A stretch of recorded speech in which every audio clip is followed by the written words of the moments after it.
Next up on the Cosmic News Network, First Contact with Joshua Pert.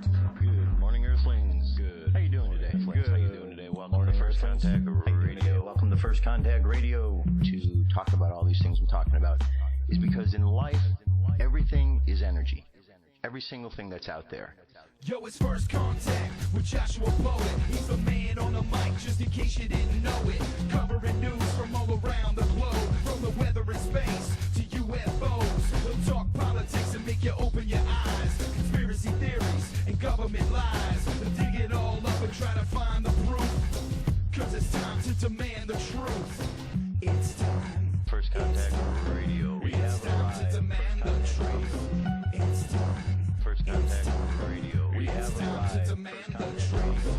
It's time. First Contact Radio. It's time to demand the truth. Good morning, Earthlings. How you doing today? Welcome to First Contact Radio. Glad you could be here. Let's look at what we have to deal with today. Alright, today's 20th, so we're right here. So, we know two things. We know that our sun sign is Virgo. It's an earth sign. And our moon sign here is Aries, which is a fire sign.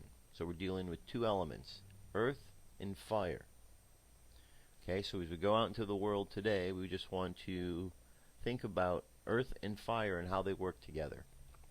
If we think about making pottery, ceramics, there's a good example of how earth and fire work together. You've got the earth, clay, and you've got the fire, which is heating it to make it into a product.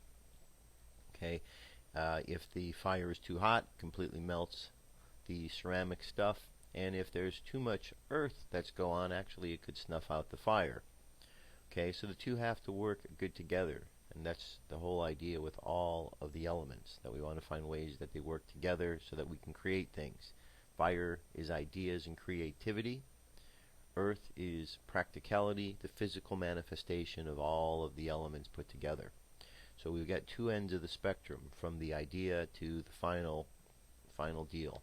And so this is an opportunity to maybe consider what are the things that we want to make, because we can see the beginning and the end of that particular project that we're looking to do. So that's a good thing to be able to really visualize that. Now we have coming up today some other energies to look at. We have a triangle between Aries, the moon sign, and Mars. Mars is the sign that naturally works with Aries. So it's a good harmonious energy between the two of them. Mars is an excessive amount of energy. It can be, depending on how it's channeled and used, it can be something very passionate, or it can be something very frustrating. It can be something that can move towards love, or it can be something that moves towards war, depending on how the energy is used. Of course, we want to always channel it through a way that's going to be the most useful and most positive. Then we have an expansion of this energy later tonight, but this is a square, which means there's a lesson, okay, a blockage. A lesson needs to be learned with our expansion of our pioneering efforts, of our ability to have these ideas. So when things get expanded, we get lots of ideas. We have to kind of pay attention to what they are, and we just have to, not get too scattered, focus a little bit in the midst of all of that. Our moon phase is 98% of the way full, making its way down to the new moon. We're in the waning phase. Waxing is up full to full moon. Waning is full moon down to the new moon. The Mayan Oracle, we're at a 12-tone day called the crystal tones. Alright, tomorrow's the last day of this wave spell, which is a jumping tone, and then we're going to, on Sunday, move to the next wave spell. After that will be the wave spell. Everything just moves in order, so the next one after the dragon is number 2, which is the wind. So we're jumping off from the dragon to the wave spell of the wind. That'll be on Sunday. Okay, so today we're just at this point here, the crystal tone. The crystal tone is the tone of gathering of the council, so to speak, to determine where you've been and where you're going. And each one of us has to deal with this as we look at our lives, where we've been, where we're going, and so on. So today's the crystal tone. Today is the sun, so it's the crystal sun guided by the human, or enlightenment guided by free will. The phrase for today, I dedicate in order to enlighten universalizing life. I seal the matrix of universal fire with the crystal tone of cooperation. I am guided by the power of free will. Alright, spaceweather.com. Solar wind 461.4 kilometers per second. Planetary K-index is between a 1 and a 3 at the moment. A coronal hole, we got a nice big one here in the middle and a few little ones around the side. Again, solar wind comes off of there out into the cosmos, and if it hits the Earth, well, we see it in the form of geomagnetic storms, auroras, things of that nature. Our M-class flare possibility, like yesterday, X-class the same, and geomagnetic storm activity the same as well. Alright, here's Suspicious Observers report for today. Good morning, folks. Starting with NASA's Earth Observatory showing a before and after of the Colorado flood zone. The secondary story I've tried to share all along with this is the drought abatement. The Southwest used to be the near ubiquitous exceptional drought zone, but now soil moisture is recovering and on the rise as moisture continues to head north from the tropical development. This is Manuel. Courtesy of NASA's TRMM, he's now weakened and dumping all his water either on Mexico or north along the pressure convergence, which, as he did all last week, flooded Colorado. Before we come back to that, however, we also got a Sirius system cresting the northwest coastlines associated with a big low pressure system. The primary low, however, is at the Great Lakes. The counterclockwise inward drive yanks warm moisture up from the Gulf, converges it with cooler Canadian air, sparking storms all across their convergence line this evening. In the Atlantic, development continues, especially near the Gulf. Umberto's remnants continue to head north, perhaps on their way to Europe, where a few Mediterranean sunset pop-up storms are the major story until that low crests the UK later today. Copyright and courtesy of the Japan Meteorological Agency, they now classify Usagi as a super typhoon. This will be a major event when it strikes. Meanwhile, south of that, can't believe these high pressures are still able to regulate, keeping most of the rain south and then east to New Zealand. We'll kick it to space weather with Bruce Gary. You're highly encouraged to review his website. Got the latest from Comet ISON here, and it appears to be fading. Those hoping for a visual splendor or electro-induction event may have weakening hopes. However, those who have heard fly on the wall know the most realistic danger from ISON is a pre-1 AU breakup or distending and spaghettification of the debris. Such a thing is possible if its brightness is weakening. Had a gamma ray burst make the evening news out of the Virgo constellation yesterday. The coronal hole stream surrounding Earth began to slightly weaken its speed. Geomagnetic instability never presented itself. The flaring has failed to get back into mid-sea range, but at least it's not completely silent. That previously mentioned sunspot group is now turning away. Will need to give me a reason to look at her again. Down south incoming, still patiently waiting to make it to be Earth-facing, debating whether or not he should deliver a storm. Also, got a bit of sunspot birth out ahead of the intriguing incomers up north, which we'll monitor as they turn, and which would be giving Mercury a proximity warning if that wasn't a backside magnetic connection. It's not actually connected near those spots. Top story from our star was the Earth-directed CME. I can definitely say two things now. It's very weak, and there's almost no chance it misses Earth. Stereo B has Earth off to the right here. Now whether we detect strong signatures in the solar wind is another story. I actually kind of doubt it, but either way, NASA and NOAA's emerald spirals both show a glancing blow from this week's CME on Monday. ISWA still showing coronal hole power to be lagging, now even true of the Earth-turning group. The very weak hole facing Earth now has produced no significant seismicity. Largest quakes of the day were here, not major at all. Got some shakes to monitor across the Pacific as well. Tiny filament popped directly Earth-facing this morning, but it's far too small to be of consequence. The image processors are leaving HelioViewer and the rest of us about a day behind, so near the 48-hour SDO MPEGs in various wavelengths. Eyes open. No fear, it's 6:50 a.m. Eastern Time, and that's the news. Be safe, everyone. Alrighty, there you go. That's what we're looking at today, what to deal with. Alright, so, moving right along. Alright, what we got here? Before we do the UFO news, so, Today is the 1000th show for First Contact Radio, and it's been quite a journey. It's a milestone for us. Certainly there are shows out there that have done more than 1,000, and I hope to be continuing along the journey to catching up to some of those shows and doing a lot more. But I wanted to kind of give a little introspective of what I've learned over this last 999 shows, leading up to today, because it's been quite a journey. We first started the show back in 2009, October 13th, 2009, so we're coming up on a four-year anniversary of when we started the show. And I remember when we first started, really didn't know how we were going to fill a whole hour with information, and we found it to be very easy. And then a week later we did another show and filled an hour very easily. And then a week later after that, one more hour.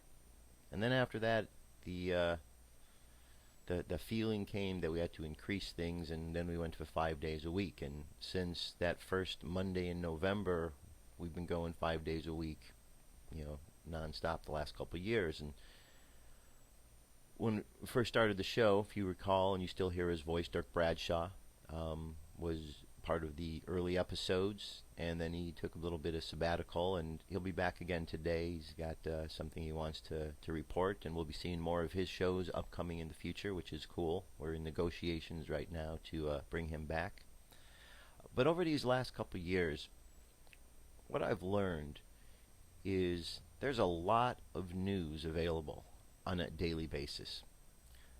I've learned that if we want to know what's going on in the world, it's really not all that difficult to do. All we have to have is a willingness to want to learn, and then to go and search out that information. There's a lot of information that's put out in the world in a public forum, which people are conditioned and used to seeing, which are all the mainstream news in the newspapers and all the main places we get the news that's publicly shown to the world. But what is unfortunate that most people don't always know the history of is the history of these organizations and the history of media manipulation. So most of the time, people watching the main news shows like the Fox or the MSNBC or the CNN have no clue that they're manipulating news. Most people have never seen episodes where CNN is faking news stories, or they're not familiar with the daily memos that Fox News used to put out, or they haven't seen programs like Outfoxed, where you have the reporters that used to be with Fox talking about the threats that would take place there, and the way in which stories would be covered up and kept from the public. And we hear these on and on and on. When I like to flip through the news on a daily basis through the main channels to hear what is the story being told to the general public. And that kind of gives a point of reference, so when I look at the other stories and the things that are being told, I know what they're saying, and that way I can find out if they're lying or being honest. And unfortunately, more often than not, you find out that they're being dishonest with you.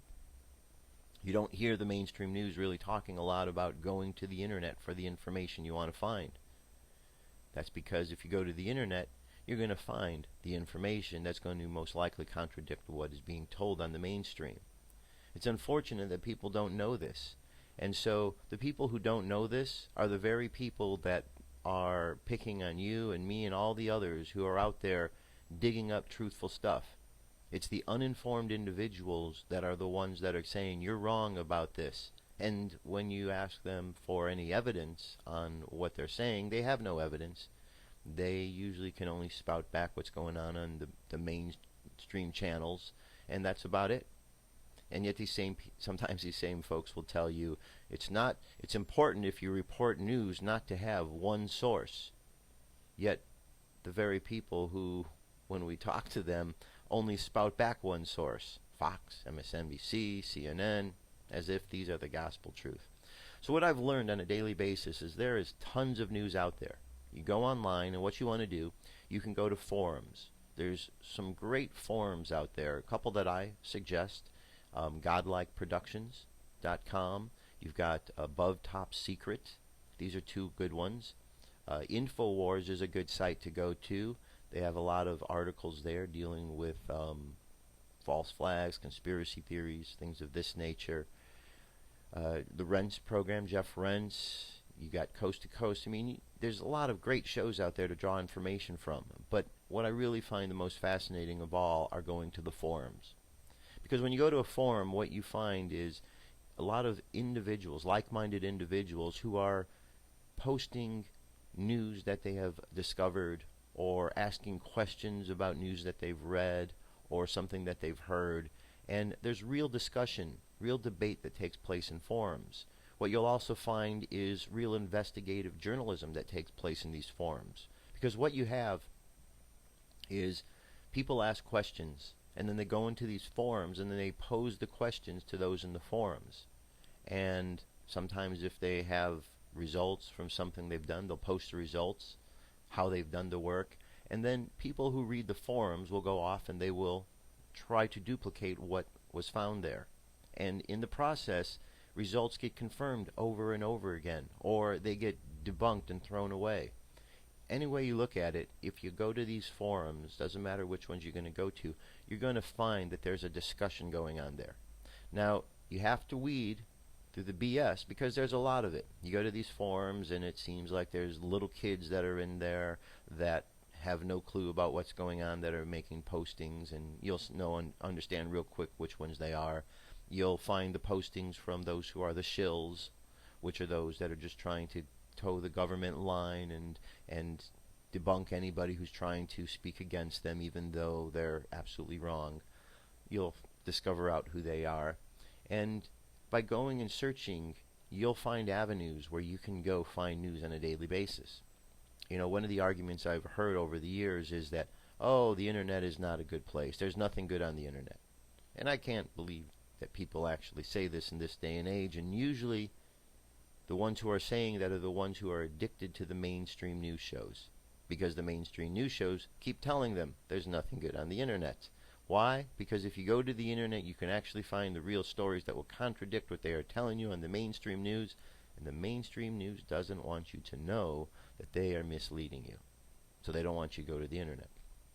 So what I've learned is there is so much news available out there on a daily basis. Whatever you're hearing on the mainstream, I promise you it's a drop in the bucket of what's out there.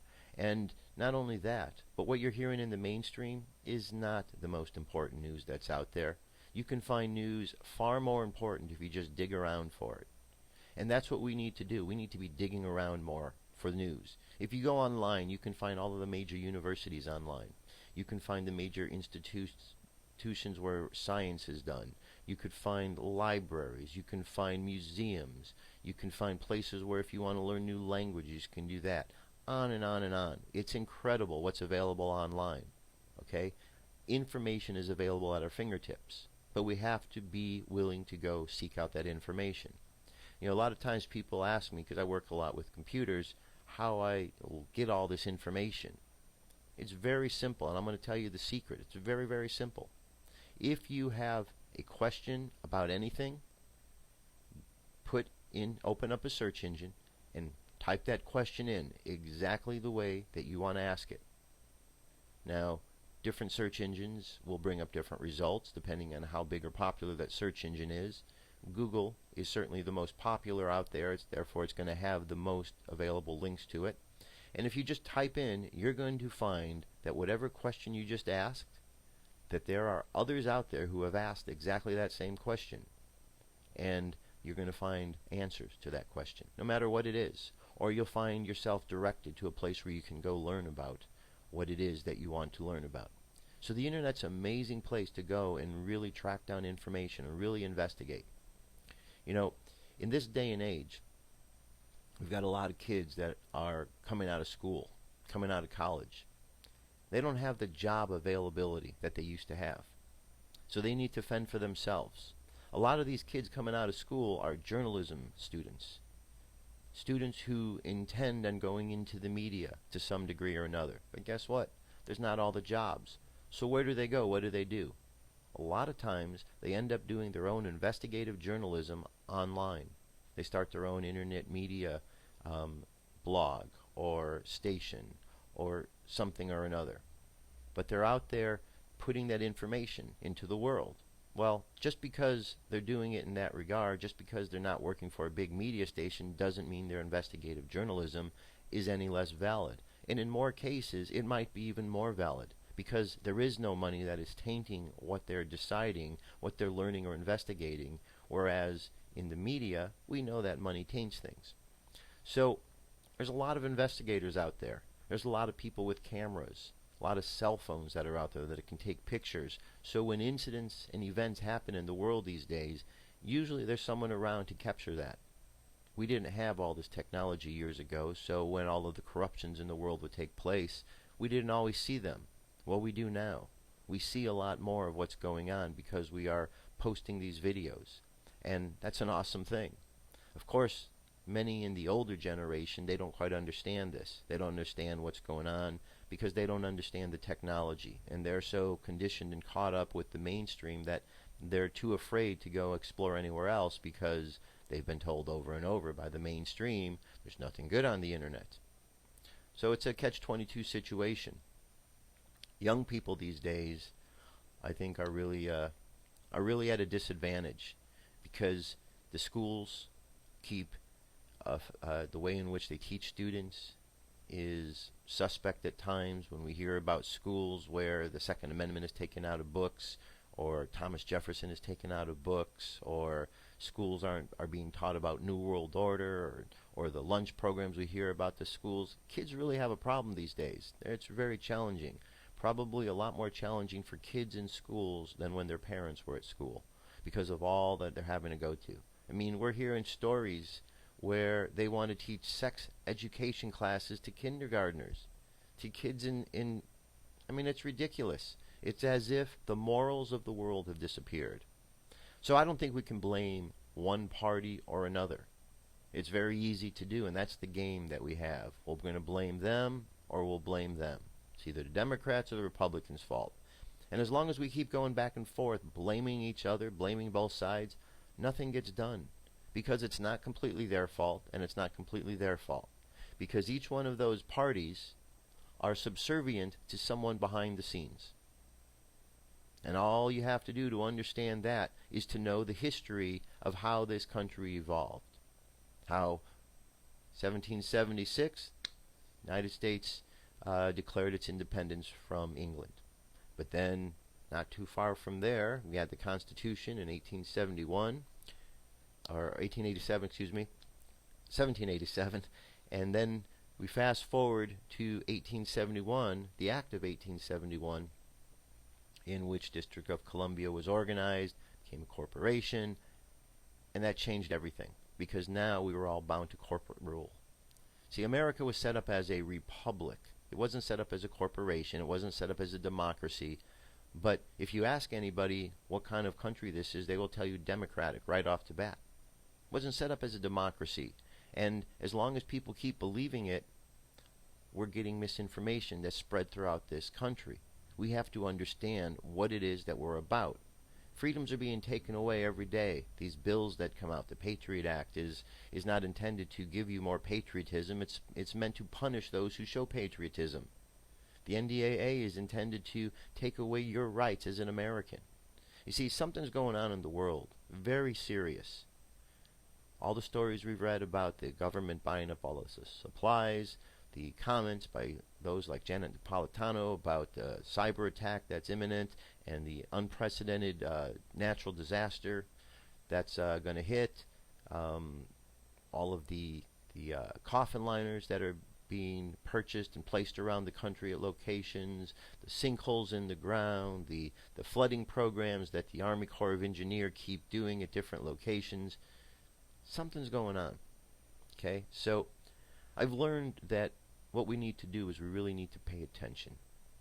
We really need to pay attention, because if we don't, there are so many factions that are willing to divert your attention to something that is not important to what really matters. They're willing to divert your attention to something else. Smoke and mirrors, bread and circus. Give the people bread and circus so they don't pay attention to what's going on behind the scenes. So, I guess to summarize everything in this last 999 episodes, I've just learned to pay attention more. I've learned how much news is available on a daily basis. And I've learned that if we don't really follow our own investigations to understand what's taking place out there, then we've got a big problem, because the powers that be and those who are in positions of authority have no interest in telling you the truth this day and age. And if they're not going to tell you the truth, the only place you're going to find it is if you dig for it yourself. That's what I've learned. We have to keep our eyes open, and we have to keep digging for the truth. We have to demand the truth. That's what we have to do. And we haven't for a long time, and that's why we're in the problems we're in. So, there you have it. That's my little summary of what I've learned over the course of these, all of these shows. And UFO News is up next.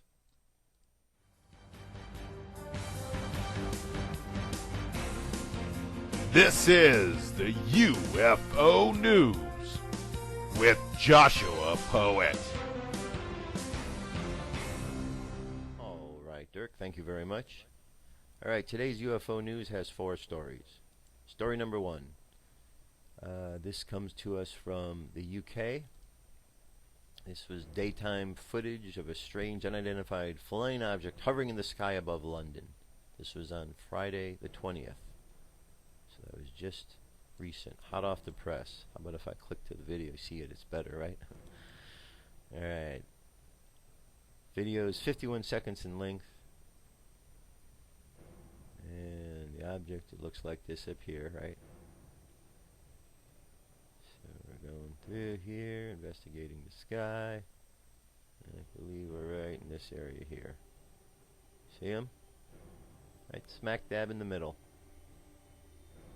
2 little images there. Alright, moving on. This next one here is above Minnesota. This happened in the beginning of the month, September 2nd.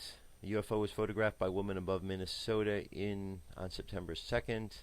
Allison Barta, science teacher, was outside her classroom in Lake Cass, Minnesota, with her friend Neil Patterson, taking photos of pelicans. All of a sudden, they both spotted a translucent disc-shaped object in the sky. It is reported by Grand Forks Herald that the UFO moved across the horizon at an amazing speed. Alright, that's the picture we got right there. Moving on.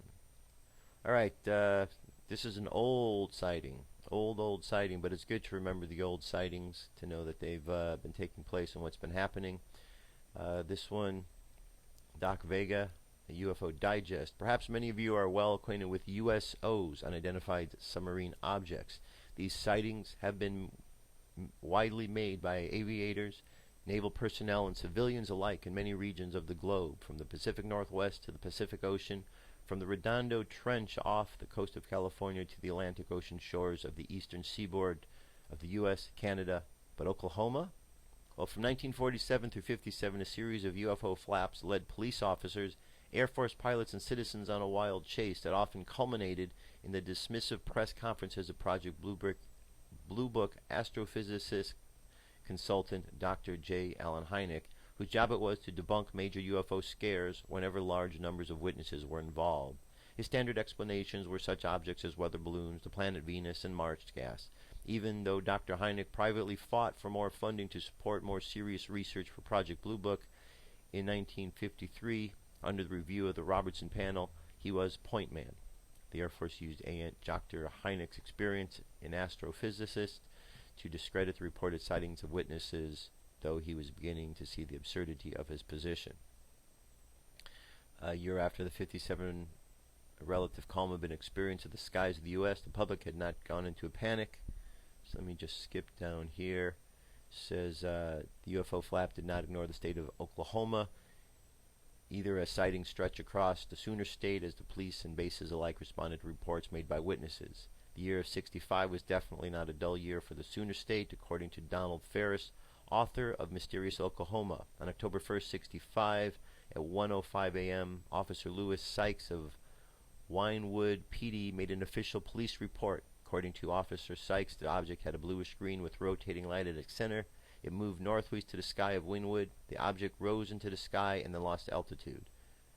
And we're going to continue on down to here. He travels his investigations, never made looking to, yet we must ask ourselves, how could a UFO manifest in Oklahoma of all places? Okay? So anyway, it says it seems that one fisherman who was boating at Hefner in Oklahoma City had a chance to encounter what changes perspective forever and blows the top off the theory of UFOs only dwell in the waters of the ocean. The man sat at the boat fishing. He watched what he described as a dome-shaped flying saucer with a flat bottom emerge from the lake waters as he sat there aghast at something he never would have expected to see. The witness told authorities he had himself checked into a local hospital for shock afterwards, and this came on the evening report of July 31st, 1965. And one last piece right here. This is the ultra-terrestrial invisibility factor, Presto Changeo. Where do they go? As comparison piece to my earlier article, UFOs and Levitation, we now take upon the subject of invisibility and UFOs. The book Levitation and Invisibility by Commander X and Tim Schwartz is once again our primary guide. According to the authors, the power of invisibility has been sought by mankind since ancient times, and some have managed to achieve it using secrets that are said to be available even to this day. With the new millennia, they write, the time is now right for these lost teachings to be revealed to those willing to take up the great responsibility that such powers can endow an individual. But be warned, such powers can be commanded at a high price for those who would use them for evil purposes or selfish gains. Powers such as these are not to be trifled with. The universe has its own built-in safety mechanisms ready to take down those who would trifle at the laws of the cosmos. Okay? And then it's in a lengthy article here all about invisibility and so on. I'm going to leave that to you, but I just wanted to make the link available so you know it's there. That's our UFO news for today. I've got a bunch more news coming up, so stay tuned. I'll be right back. What if our government was responsible for some of the greatest crimes against this nation? Would you really want to know? These are big questions, but these questions deserve answers. It's time to demand the truth. People should not be afraid of their governments. Governments should be afraid. All right. Continuing on. That song is a good lead into this piece right here, because what I want to show you is this piece, this website. It's talking about false flag events. False flag events. Okay? Now, the reason I bring this up is because throughout history, and now many of these events have been declassified so we can confirm that this is accurate, but throughout history there have been a number of events that have taken place that are called false flag events. And these events have been used to take countries into war. It happens all the time. And yet every time it happens, people say, oh, it will never happen again. And then it happens again. Because people are short-sighted. They forget that these things exist. And more than forgetting, they have this belief in their government agencies that they wouldn't do something like this. And that belief is so strong that they deny any evidence that might be out there that actually shows that their government was involved. It's a sad state of affairs that we've come to, that we have these things going on that keep dragging us into war, that keep fooling us. Well, we got to stop getting fooled. You know, George Bush tried to say the saying, got it wrong. It's, you fool me once, that's your fault. Fool me twice, that's my fault. You fool me 3 times, I'm an idiot. That's pretty much the way it goes. Well, we're pretty idiotic here in this country because we've been fooled over and over and over again. And guess what? They don't try the same new tactics every time. They fool you with exactly the same tactics. Because it fooled you once, they can fool you again. And they can fool you again. And guess what? Americans keep falling for it. I don't know why, but it keeps happening. False flag terrorism occurs when elements within a government stage a secret operation whereby government forces pretend to be a targeted enemy while attacking their own forces or people. The attack is then falsely blamed on the enemy in order to justify going to war against that enemy. False flag operations are covert operations conducted by governments, corporations, or other organizations which are designed to deceive the public in such a way that the operations appear as if they are being carried out by other entities. The name is derived from the military concept of flying false colors, that is, flying the flag of a country other than one's own. False flag operations are not limited to war and counterinsurgency operations and have been used in peacetime, for example, during Italy's strategy of tension. The term comes from the old days of wooden ships when one ship would hang the flag of its enemy before attacking another ship of its own navy. Because the enemy's flag was hung up instead of the flag of the real country of the attacking ship, it was called a false flag event.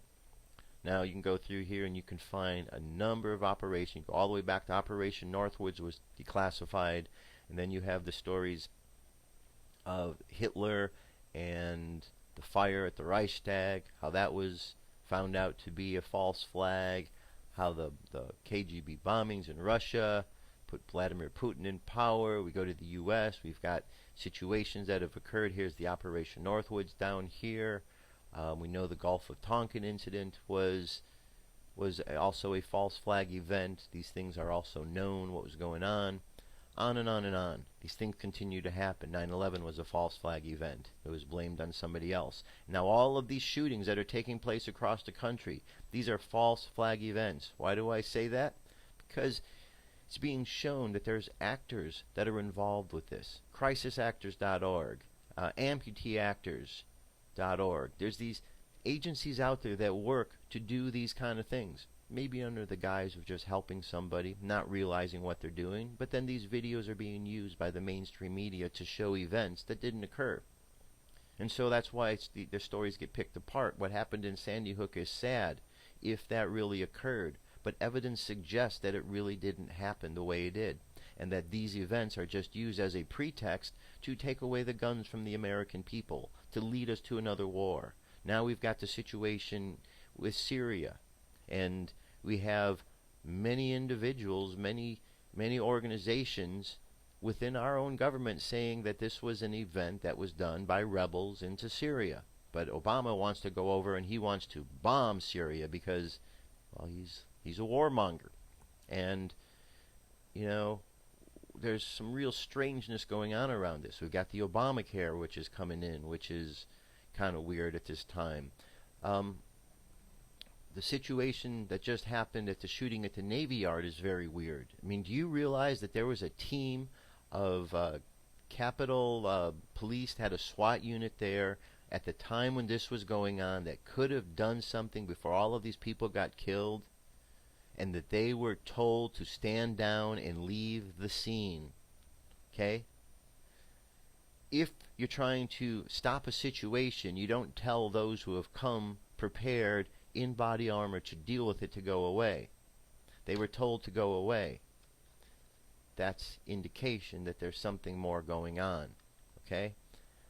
This is just trying to get guns away from the people. It's another one of the lies being told to the American people. People can continue to believe it, or you can open your eyes. Now, along with false flags, I've been showing you, and you've been reading on the internet, all kind of information about Nibiru and ISON, and possibility that these objects are one and the same, that it's a star system, or that it's a biosphere, or that it's a ship, or it's just a comet that's going to hit us. There's all across the board all kind of information. But one thing that's for certain is we have the information from Werner von Braun, who passed on the information that there was going to be terrorists, and then there was going to be asteroids, and then there was going to be the alien invasion. Okay, all of these things he spoke about in the context of things being done to fool the people, fool the American people. So we've had the terrorists, which we know have been associated with Americans, that America created the Al-Qaeda. We understand that when we hear about them, we're talking about alphabet agencies involved with an organization around the world, and now we're told that they were our enemy, but we're going to work with them now, because now they're not our enemy anymore. Now they're our friends, they're our allies. We've been told over and over these stories about these asteroids that are out there, and we keep hearing them, and even though there is a concern each and every time, when we look at the stories, they seem to have similar elements to each of the stories. And then the alien invasions card, because this is something for a long time that has been discussed out there. It's in the works to fool people, and we need to be aware of this, because there's a lot of effort by the mainstream media to let you know that there's bad aliens out there that are going to come and get you, to the TV programs that show about the alien invasions, to the movies that show about it in the books, and on and on and on. It's something that we have, this fear that the aliens are going to come down here, that someone put a sign up saying, "Smorgasbord Earth now open, go down there and eat your favorite human." You know, I don't know. That seems to be what people think, and I've actually had people tell me that. I don't believe that's what's happening, but I believe that we're being led again to a place where we can be fooled, because here's a link. I want you to see it again. I talked about this just a couple days ago. This is Project Bluebeam. Project Bluebeam is a project that uses holographic equipment in order to fool people, to do a sky show in the sky, to use this project in combination, here, the big sky show, to use this in conjunction with HARP to create frequencies that go inside your head so that you think you're hearing sounds. On and on and on, okay? And then finally, it gets down to the alien invasion, to simulate an alien invasion. And what do these things use? They use extremely low frequencies as part of their process. Do you know that the shooter had on his gun, he had carved in there, "My ELF gun," extremely low frequency gun? He believed that people were trying to send microwaves through buildings towards him. No one was getting into his head. The same way that this project can work. So what I'm saying is, in line with all of the false flags, we need to be aware of what is going to take place with this extraterrestrial agenda. There's a huge push for disclosure. People are wanting to see something happen. But there's also a lot of fear about what could happen.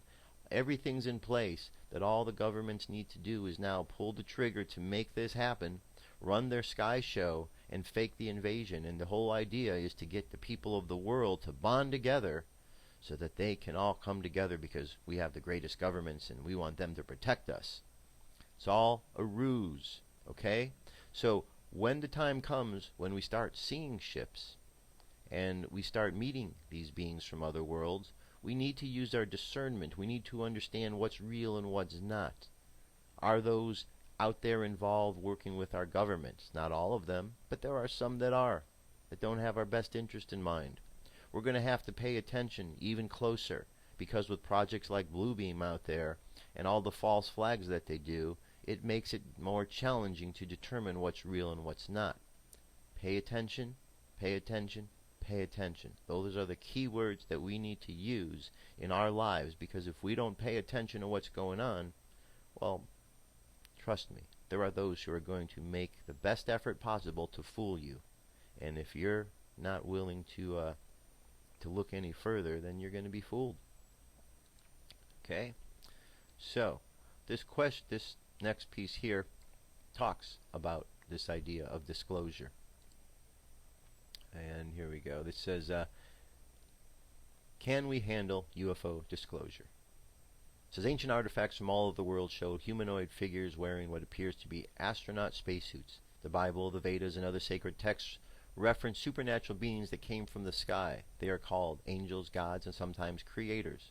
Massive pyramid structures around the world, Egypt, Mexico, Europe, South America, China, Japan, are built along the same belt between the 20 to 32 degree north latitude, all engineered and executed with remarkable precision and advanced knowledge of geometry, mathematics, and astronomy. The same belt connects the Bermuda Triangle, the Dragon's Triangle, and Mexico's Zone of Silence. The three pyramids of Giza are also a mirror image of the constellation of the stars of the Orion's belt.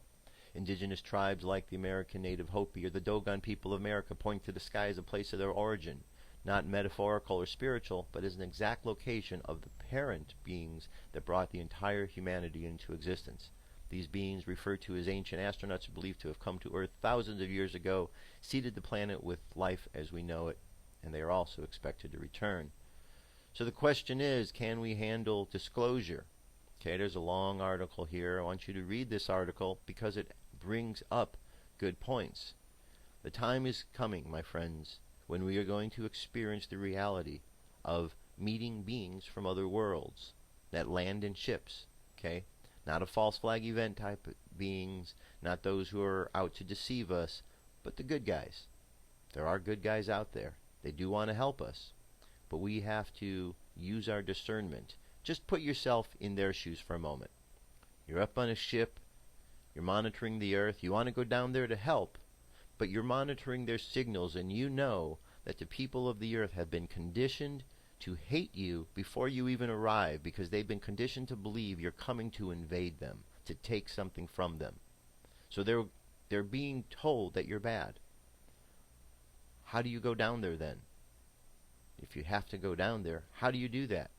Obviously very carefully, because you don't want to scare the humans which you're trying to help. You don't want them to start shooting at you. You certainly aren't going to shoot back at them because you're wanting to help them. It's a catch-22 situation. Fear creates a lot of problems. We need to step past this fear. So, good question. Can we handle it? I know we can handle it. We just have to be open-minded, that's all. So, before we get into our reading of the Book of Revelation for today, chapter 15, I want to go ahead and play a piece for you.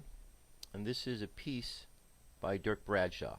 Now, many of you have heard Dirk Bradshaw's name on a daily basis. He introduces the UFO news. Many of you have seen Dirk Bradshaw on early episodes, probably for like the first two and a half, 3 years.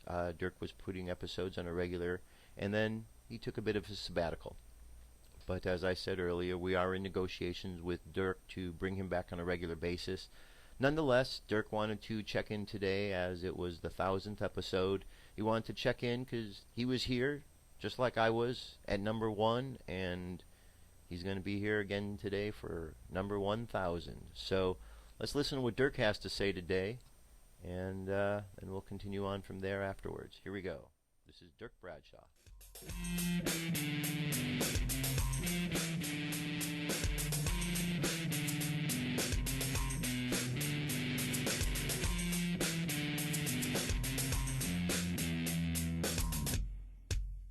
Hey there, ladies and gentlemen, boys and girls, children of all ages. I am Dirk Bradshaw. Well, Joshua Poet. 1,000 episodes of First Contact. Well, first of all, congratulations. I mean, you've been keeping it alive and keeping it real for 1,000 episodes. And that is beyond an awesome feat. I remember 4 years ago sitting in the offices of the head programmer for the Cosmic News Network. I was pitching to him a young Turk, this renegade of thought, a true Renaissance man, a thinker, an artist, and even a bit of a mad scientist thrown in for great measure. That revolutionary was me. I really didn't think we needed you on the show. But the execs said I couldn't carry a full-hour show. Them. They said I was best in small dosages. Again, them. Who knows if they were right? I guess we will never know. Josh, you have become a one-man army, the voice of the people who think, the people who do, the voice of the people who are going to change your planet. And for them, I urge you to never stop talking about what is really going on in your world. Keep on lifting the veils, old friend, for every time you do, you and your audience is getting closer to the truth.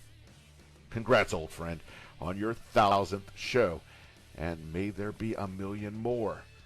To Joshua Poet and first... All right. What? You had something more to say? Contact. Cheers. All right. There we go. All right. Good message from Dirk. Thank you, Dirk. Appreciate that very much. It has been quite a journey, and come a long way, haven't we? Alright, so, continuing on. Book of Revelation, this is chapter 15. And I saw another sign in heaven, a great and marvelous, 7 angels having the last 7 plagues in them, filled with the wrath of God. And I saw as it were a sea of glass mingled with fire, and them that had gotten the victory over the beast, and over his image, and over his mark, and over the number of his name, stand on the sea of glass, having the harps of God.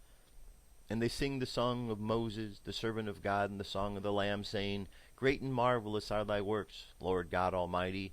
Just and true are thy ways, thou King of saints. Who shall not fear thee, Lord, and glorify thy name?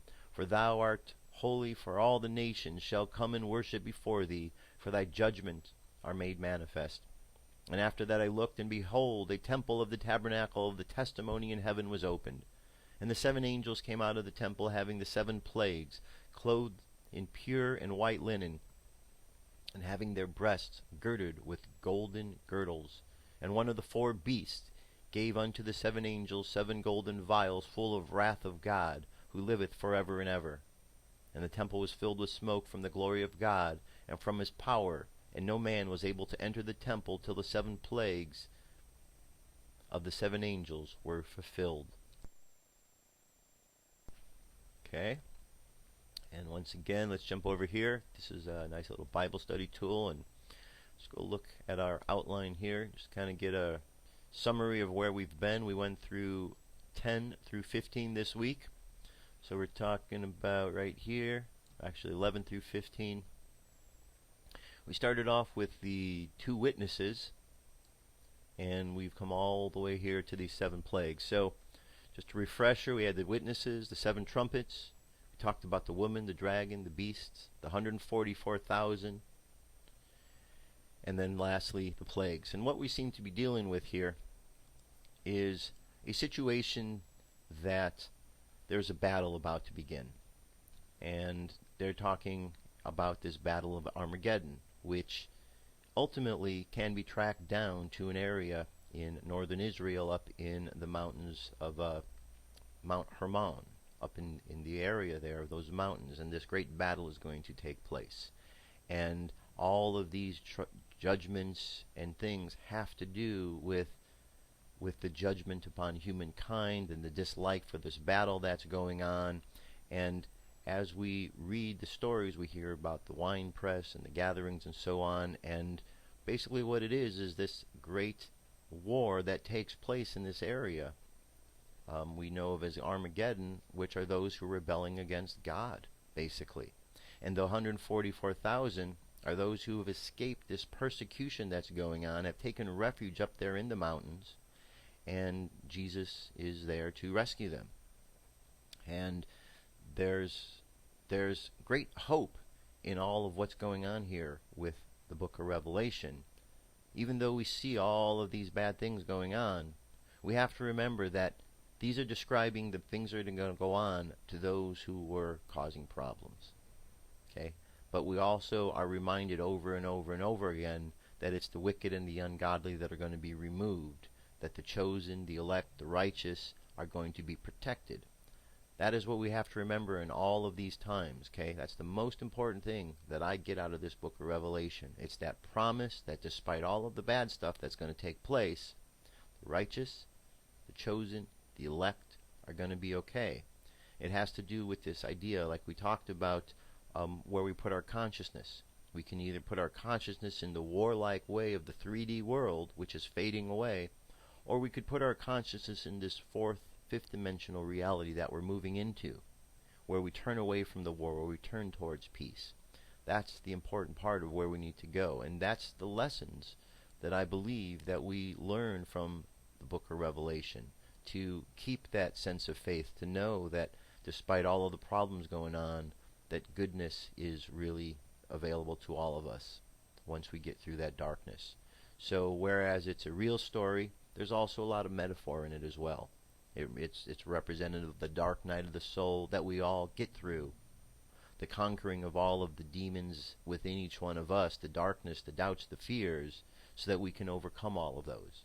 The 7 seals are the 7 chakras. When we open up these 7 chakras in our body, and they allow the light to shine through, the darkness that's inside is overcome. The fears, the doubts. And so you can use this story as a metaphor for the changes that go on in the individual body when we go through these changes, when we allow true change to take place, and we allow that spirit of truth enter us. So there you have it. That's what I see up to this point in time. We're going to continue on with the Book of Revelation. We've got 2 more weeks to go. And when we get to the end of it, we'll do a nice good review of the whole thing, as opposed to just an outline reminding us where we've been, okay? So in the meantime, if you have any thoughts and ideas on it, go ahead and put them together. So when we get to that point, we can have a nice good discussion about all of what you gathered from the whole book, okay? But there's 22 chapters. We got through 15. Next week we're going to do 16 through 20. And the following week, 21, 22, and then we'll go into more detailed discussion, okay? Now, let's jump overhead to our message for today. This is Saul. Here we go. Saul, the human collective is making the essential choice to change direction. September 15, 2013, by John Smallman. Enormous changes are occurring with increasing rapidity all across the world, and the mainstream media is unable to ignore them any longer. Yes, they still pick and choose, very carefully, which issues to address, but even that self-imposed censorship is being bypassed quite regularly, and with so many alternate news sources now available, the mainstream networks are basically becoming increasingly irrelevant. Transparency is in the ascendant, part of the new age, and many courageous whistleblowers are cleaning off the thick and obfuscating grime that has built up over the eons on the windows of the most secret and hidden establishments of those who would control you. The times for the misleading of humanity by a small clique of self-centered and self-styled, grandiose elites is over. Secrecy, which is always fear-based, is succumbing to love, and love is fondly, compassionately, and enthusiastically embracing all in its path, and all are in its path. There truly is no way to evade love, and for that you can thank your Heavenly Father who offers you everything, and withholds absolutely nothing. To awaken from the nightmare of the illusion is your unalienable right, and you are all preparing to do so by working diligently on the issues that are bursting into your conscious awareness, demanding your instant attention. Mostly it is just a case of observing them, acknowledging them, thanking them for their intent to help you along on your life paths, and if they are not in alignment with love, just releasing them. You do not actually have to do anything with them. Once they are seen, acknowledged, and thanked, they will dissolve, reducing your stress levels and increasing your sense of peace, of contentment. And of course these issues are also bursting forth for the collective on a very large scale and are being particularly well demonstrated by the international negotiations and discussions concerning the conflict in Syria. There are also the world economic, sociological, poverty, and religious problems that are finally receiving the urgent attention needed to resolve them. All of this shows very clearly that the human collective is making the essential choice to change direction and look at its problems from a new and much wiser perspective. The collective will is for peace, security, and abundance for all its members, and it understands that forceful or dogmatic intervention is not the path to satisfactory resolution of these issues. The wisdom of the new age is evident all across the globe as people come together to discuss and negotiate purposefully and transparently, leaving behind the old destructive suspicions that previously only served to further separate you one from another, both in international arenas and in personal ones. The corner has been turned, love has been invited in, and the wisdom, warmth, and compassion it supports will ensure that there is no turning back, and that the intent to be fair and honest in all situations and relationships is maintained. Continue to send love to every area of the world where you, individually, feel intuitively guided to offer it. What you have been doing is extremely effective. All your individual efforts are bringing in the essential changes, the changes for the good that you are beginning to see worldwide, by blending together in a series of powerful energy waves that combine with the divine field of love enveloping the planet and enthusiastically encourage people to open their hearts to allow it to suffuse them. Your loving intentions are an essential part of your awakening process, and you incarnated to put them into practice. Many of you are feeling tired, even let down or disappointed because it seems that you have been working at this for so long with so few apparent results. In fact, the results that you are achieving are quite stupendous, so continue to hold your light on high and know that what you are doing is achieving the intended results. This will become apparent to you if you can let go of your doubts and allow yourselves to praise yourselves, and one another, for the determined and most successful accomplishments that your loving intentions are bringing to fruition. Without your efforts there would be no awakening. You are here to do what you are doing, and the honors that await your awakening are beyond anything you can possibly imagine. Hang in there. Yes, you have received this exhortation before, but failure is impossible. And your continuing efforts are still an essential part of the divine plan. With so very much love, Saul. Alright, very nice message from Saul. Brings us to our angel message for today.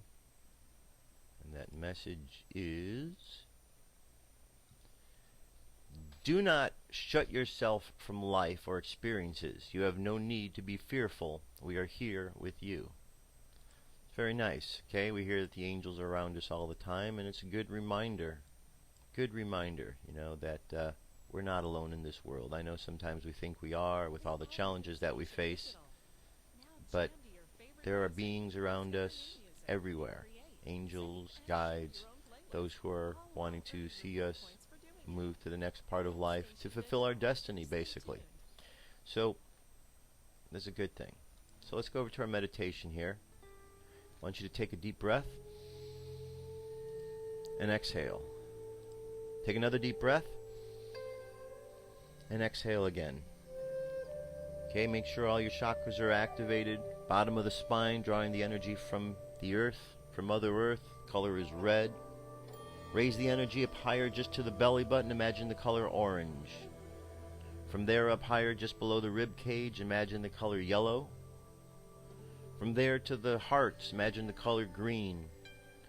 Up to the throat, imagine the color blue. To the third eye, imagine the color indigo. And finally to the crown chakra, which is the top of your head, the color violet. And the light continues on as it connects deep, deep in the cosmos. I want you to imagine yourself standing on Earth, and I want you to see the Earth pulling apart into a carbon copy of itself. This carbon copy of itself is another dimension. It's a different dimension than the dimension of the third dimension physical world. It's one that is much lighter in vibration. And we see step-ups from a fourth to fifth dimensional vibrations as we experience this world. And as we see it pull apart, we have an opportunity to stand where we are or to step onto this new earth. And so, see yourself taking that step onto the new earth. And as you step on the new earth and it continues to pull away from the old earth, you find that you are still connected to the old ways, the old patterns. And so imagine that you have a sword in your hand and you take and you cut like a chain that is holding you to those patterns, and you free yourself. And as everyone is freeing themselves, we find that this world is able to pull apart further from the three-dimensional world. And the 3D world will continue on going through its birthing pains and challenges, and those who are upon the 3D world are supposed to be there to go through all of those challenges. But for those who have decided to step to the other, to turn their consciousness, we find that there's a place of peace, a place of love, a place of light, a place where we can let go of all of the problems of the past and enjoy the peace of the present, of the future. So let's imagine love right now and send out love to each and every one upon the planet to help dissipate the darkness that's around us, to inspire the light and the love to shine brighter. Let's send love back from that new earth down to the old third-dimensional earth, to all of those still stuck in their ways. Perhaps to encourage them to step away from the 3D Earth to the new Earth.